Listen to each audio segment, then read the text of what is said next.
Hi. It's the day after the events in D.C. where um, the Capitol was stormed. House of Congress was stormed by protesters, uh, and protesters who were protesting against election rigging. Protesting um, for for election integrity. And um, you know this it's an interesting 24 hours, because we kind of knew that the left was depraved and that the government was depraved, but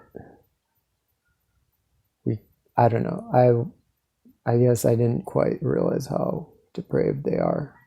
um like, I knew if it was some identity politics issue, like if it's like the white male versus the woman of color or whatever it is, like, yeah, the left has shown itself to often just, the mob will go with whatever the identity politics says without any concern of the details in the situation. But in this case, it's basically just Republican protesters, and probably some other protesters, against the government. And if anything, the left is defending the government even more than they would defend any woman of color or anything like that. And just wholeheartedly siding with the police and the Secret Service and whoever is responsible for the carnage of against the protesters. um, Basically, one woman was a protester, an unarmed woman was murdered by seemingly by Secret Service. Um, she was approaching the building and trying to enter, and so he shot her in the neck, and she died as a police, guy in riot gear with a you know tear gas gun or something, basically stood by and watched. Uh, so and so the left's response to this, and there were three other deaths that we're not hearing the specifics of. The police are calling them medical emergencies. People died from medical emergencies. But all deaths are a medical emergency. And the left is just saying, oh, look, the police said it's a medical emergency. Okay, right? So now we find out that there is no real left. They're the same people who could supposedly see through it when the police said that George Floyd died of a medical emergency, and they saw, oh, the police lie. But now, when it's about Republicans or Trump supporters, it's just like, oh no, police could never lie. That's just how it is. They were at the protest. They all just died from medical emergencies. Um, so big doubt on that. I until I hear otherwise or see proof otherwise, I'm basically assuming all four were murdered by the police or the Secret Service. And if it was a medical emergency, it was probably brought on by tear gas and pepper spray. So that's not just like, oh, somebody, had a little medical emergency and died. It was like, no, y'all killed them with your non-lethals. And so, yeah, anybody who defends that, anybody who sides with the government is my enemy, like deadly enemy. Like, they are terrorists. Like, anybody who supports the government murdering an unarmed woman is a terrorist. And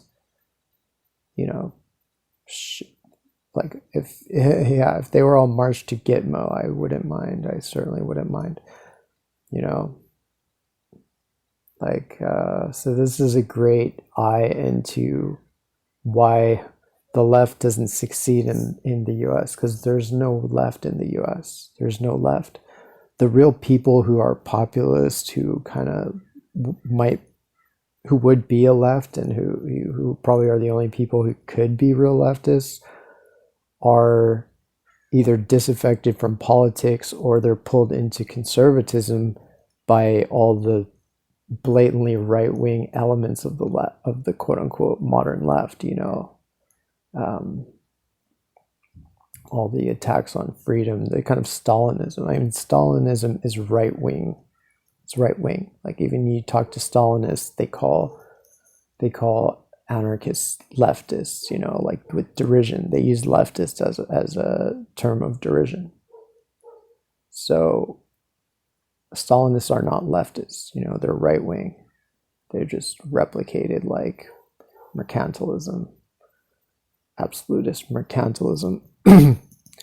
But anyway, so yeah, like, I'm speaking largely from Twitter. I'm banned off Facebook right now anyway, but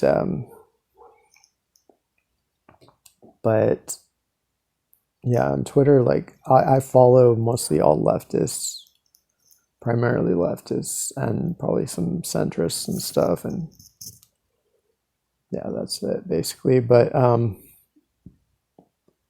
they almost universally are saying like, oh no, the cops should have been harsher. They should have murdered more unarmed women. And they keep saying like, oh, if it was the left, they would have murdered all of them. Or no, they're not even. They've never. None of them even mention this woman, honestly, or any of these deaths. They just say there was the police didn't do anything to the protesters, and they say, they didn't even use tear gas. Meanwhile, like, any like image of this event shows the Congress people leaving with tear gas masks. So anyway, the left is so far deranged from itself because most of them, they realize they're LARPers, I think. Like, they realize they've been talking about all being anti-government and being, for the people and being, revolutionaries, radicals. And they realize that this is a time when things could actually get revolutionary. And they jumping so fast into the government's, pants, basically. Like, it's like they're just jumping, like they're overcompensating to try to be as statist as possible. So yeah, that's a total disgrace. So this is the reason why the left doesn't succeed in this country, because it's peopled by right-wing authoritarian fascists, people who defend Joe Biden.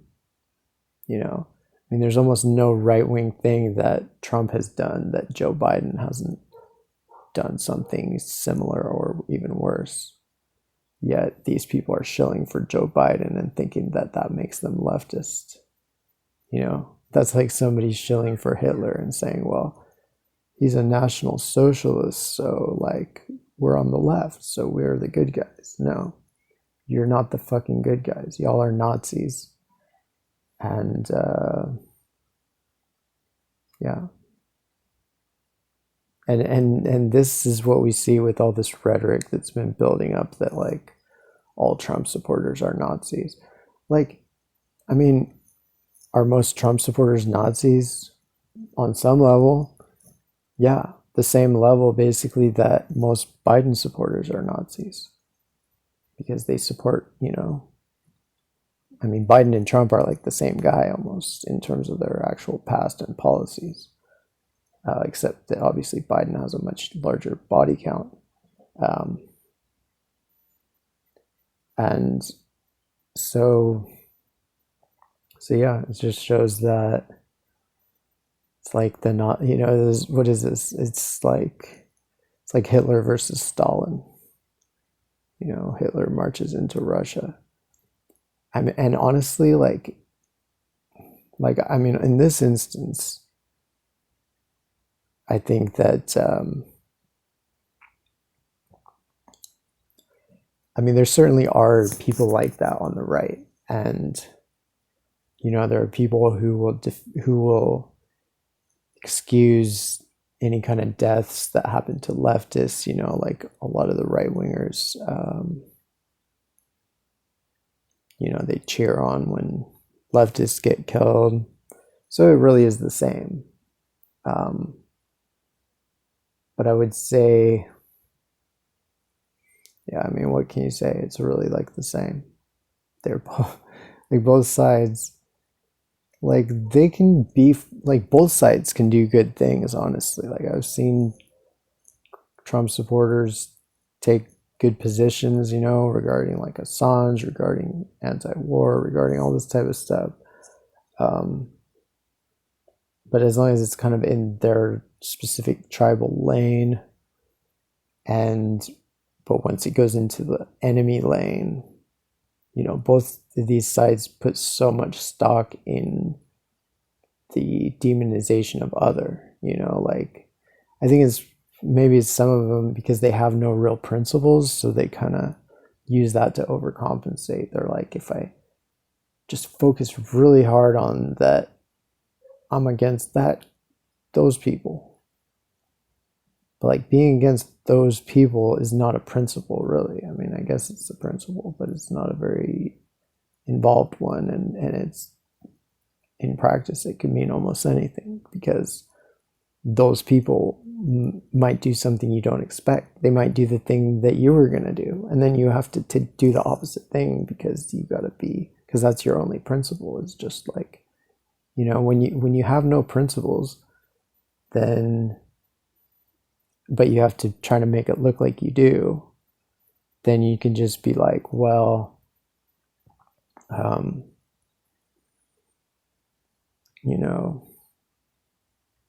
I guess that's a crutch you can use, is just say, well, I really hate that guy. And it's a distraction too. It's like, just, focus over there. I'm against him. Who is he? Where is he from? Why is he doing what he's doing?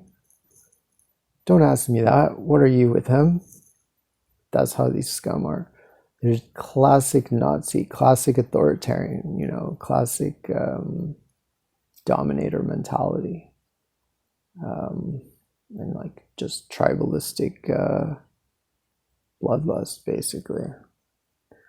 So what I would advise, I mean, if this describes you, then by all means repent, change, get a hold of yourself.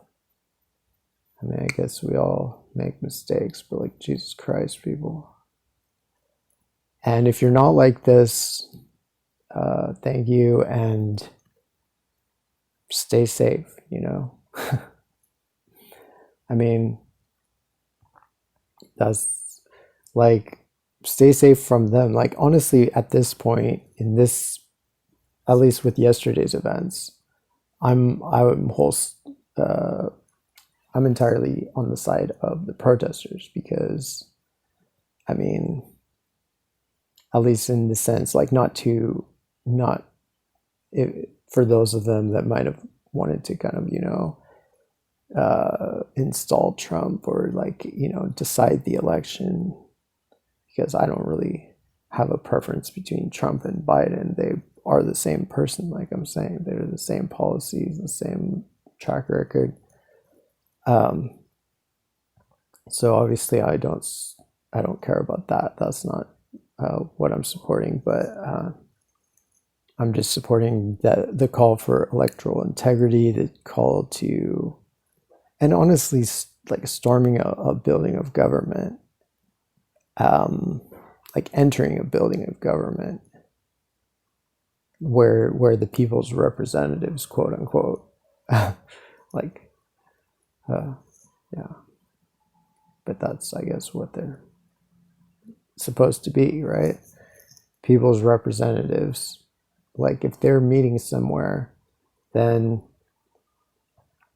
people should have a right to go there, like that was an issue in the 1780s or 90s. I know, like, there were people coming in, and I think the super right wing authoritarian, northern party, um, northern and eastern party, basically the richest people along the coastline, and in the north, the Federalists, they wanted to keep like the commoners out, and the more southern and more western kind of like inland, uh, more proletarian party, um, I think supported letting people come in as like just a constitutional right to observe your own representatives in Congress. And, I mean, I just think if they could have allowed that, then there were so many freedoms that people had at that time, in like the 1700s, that people don't have now. And yeah, pretty much all of those I would bring back. Obviously not the other side, the lack of freedoms that they had now, which we have thankfully moved past now. But it's like, shouldn't it be easier to retain the good things that you already achieved? I don't know, it just seems like there's something especially corrupt and deplorable about like reaching a certain level of moral and ethic, like political progress and justice, and then just abandoning it and going to something, and then not even like acknowledging or like caring that you abandon it. Just kind of, I don't know. That's like how so much of there's so many instances like that in our society, where we deny ourselves the self-respect that people gave themselves, even like, into the past. I mean, there's instances even far into the past, like thousands of years, or certainly hundreds of years, that people have sold themselves out, since the days of like communal land, and but so like my my suggestion to anybody who thinks the way I think about this, or is, recognizes that it's not cool to support like, all these people on leftists on Twitter, or centrists, probably a lot of them, but also leftists or whatever, like I don't consider any of them real leftists, but they were like the self-proclaimed, modern left, like either basically excusing the murder of this unarmed woman that was killed at the protest, and like, and some people are really celebrating it. And it's, it's just like with George Floyd, where, I mean, I know a fair amount of conservatives. I've made it a point to try to reach across in all directions, try to like, build bridges with people. And I know that a lot of them did support George Floyd. There certainly were some of them that were like saying terrible things, like what you hear now on the left about this woman, and saying, oh, he deserved it, he shouldn't have resisted, yada yada, and like looking at his past and looking at all this stuff. But yeah, there were a lot of people who could recognize like, wow, this is a terrible thing that happened, and there should be reforms based on this. And so yeah, I don't know. But I've seen so much of this sadism from both sides, and probably from like centrists. I mean, yeah, like I'm saying, a lot of these are centrists, I guess, but they're really all right wing. Like Biden supporters are right wing. Like they have like everything that's motivating these people to say stuff like this. those are all right-wing like impulses, principles, positions. Ultimately, they're authoritarian, like oppressive, hierarchical dominator. um, they're saying, well,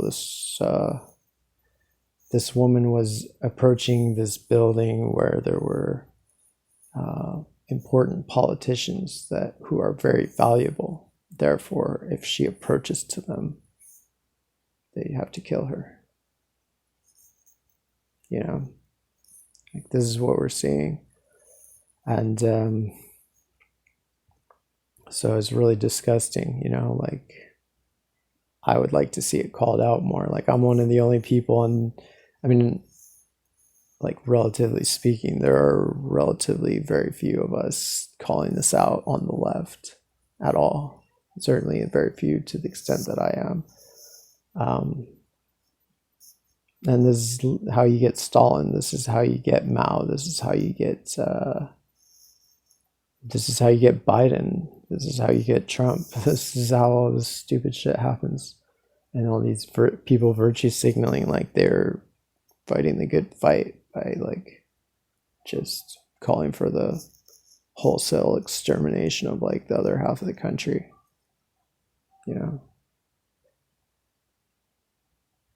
Just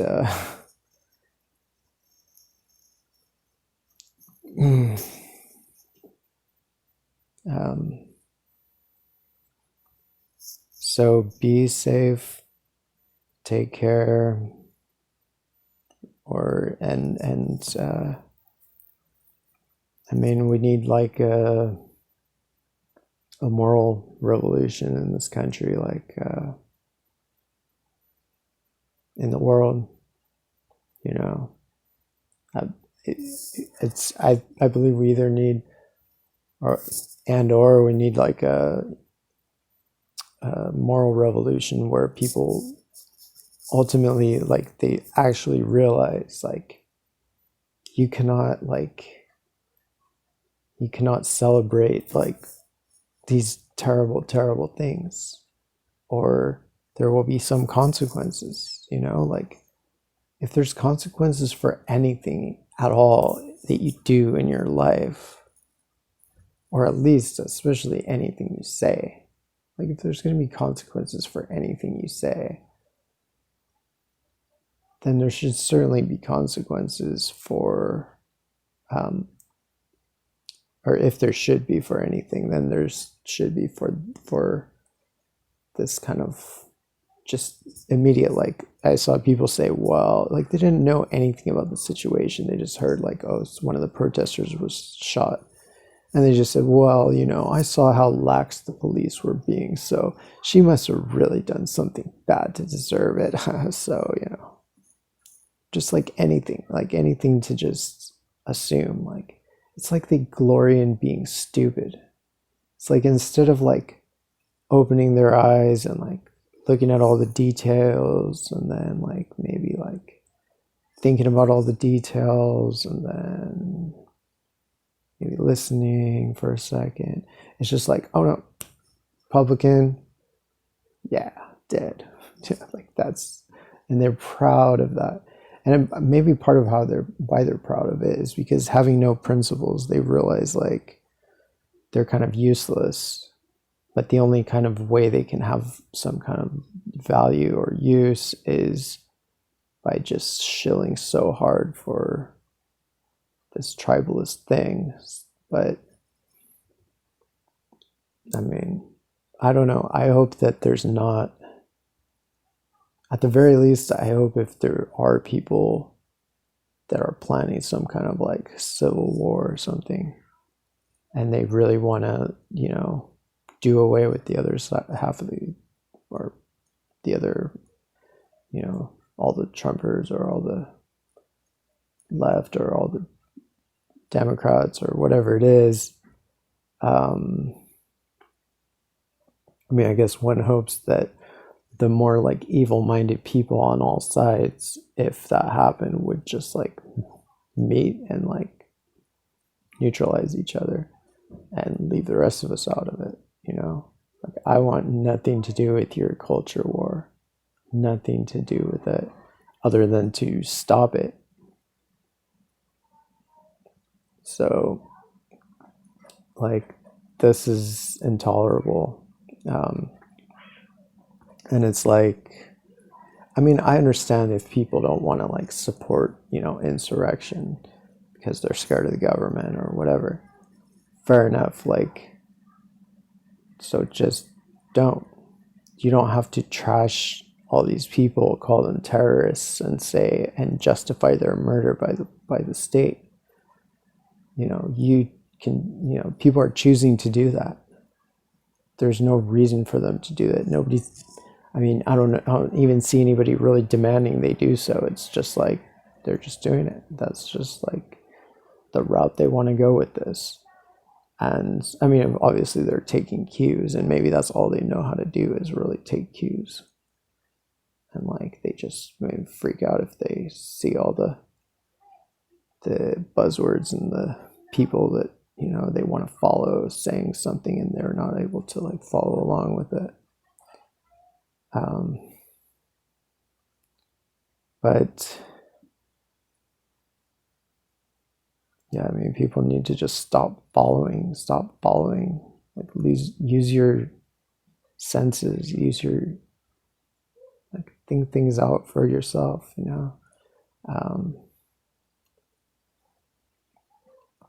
Anyway, it's a very tragic, thing. A woman lost her life, 4 people lost their lives. And, probably all, certainly her, and probably all directly due to our government that extracts, tax money and other value from us in order to wield this, supposed monopoly on violence. But I mean, the monopoly on violence is just on paper. The government has no government has ever actually maintained a full monopoly on power, on violence. Like, and yeah, just anybody shilling for this government, those are the Nazis. I mean, it's one thing to shill for the government or to support the government in some specific like good thing like that they're doing. Okay, sometimes the government will do like a good thing, but electing Biden is not that thing, and murdering protesters is not that thing. So this might be one of those times like the 1850s and I guess 50s, when the parties switch over, and then the 1960s or 70s the parties switch around. Like the Democrats, started out basically leftist party, socialist party ish, like in the 1830s and whatever, then transitioned into, after Jackson's death, I mean, he was, very problematic himself, very kind of a Stalin of sorts, but even the pretense of being a leftist party stopped after he was gone, and it just became a Confederate party. And then the more right-wing party, which was the Whigs, gradually became like the left-wing party until it helped give birth to the Republican Party, along with some disaffected Democrats, or a lot of disaffected Democrats. It was really a merger of elements of those two parties, which is what we kind of need now to create a new party, is to take the kind of anti-establishment populist Trumpers and leftists and centrists and apolitical, non-aligned, whatever. And then it happened again in the, I guess, it happened again, I guess, in the 1880s or 90s, when the Republicans started like the Republicans started as the left-wing party against the Democrats, who were the right-wing party, and then they kind of switched again, like towards the end of the 1800s, when the Democrats became more populist in some respects against the Republicans, who had come more under control of the northern, like, oligarchs, plutocrats, people like Hanna, Marcus Alonzo Hanna in Ohio, and other people like him. So, and then it switched over again, you could say, during like the 70s and, I don't know, 70s and 80s, 60s, 70s and 80s, when the South basically, what was it? Well, I guess that was just a geographical switch. The South became fully Republican from being Democrat. So, but it seems like one of these times, with all the Bush Republicans supporting Biden, and with all the kind of, anti-war populists either supporting Trump or at least being neutral or supporting him on some things. But I would advise to just opt out and start a new party. I think we need a new party, or just, if we can possibly just run independent candidates and elect them without a party per se. But if there's a we, then there's a party in some sense. So I'm for, either taking over the Movement for a People's Party convention and taking it away from the PC people and the kind of performative leftists, centrists. I don't know. There's just way too many problems already, like with the high-handedness of the MPP squad or whatever, Nick Brana and company, and that's a extensive squad. Like, it's connected to kind of the whole a lot of the rest of the left on some level, but they've also been major saboteurs in the left. So I think if we do that, we really have to like swarm the convention with real, like, normal workers and folks, and just like take it over from this kind of unaccountable semi-dictatorship of Brana and his sycophants. Either that or, and then if that fails, I think that's in March. If that fails, we should just start our own party, a new party with some other name, or just run independent candidates. All right, so I don't think this government is legitimate, whether it's Trump or Biden, but I'm not going to speak as to strategies as far as the revolution per se. I'm just talking about the ethical issues and the basic, facts of the situation, and the complete rot at the core of American political culture, certainly on Twitter, but I think in general, it can't. It's like sometimes, we like to say, well, Twitter isn't representative of anything, but generally, if something is huge on Twitter, you could probably see it elsewhere in society. It's probably not limited only to that. Whereas if something has a big impact anywhere in society, it will probably have some ripples into Twitter. So, yeah, this is a terrible, terrible state of our society. So, I don't know. Good luck to everyone.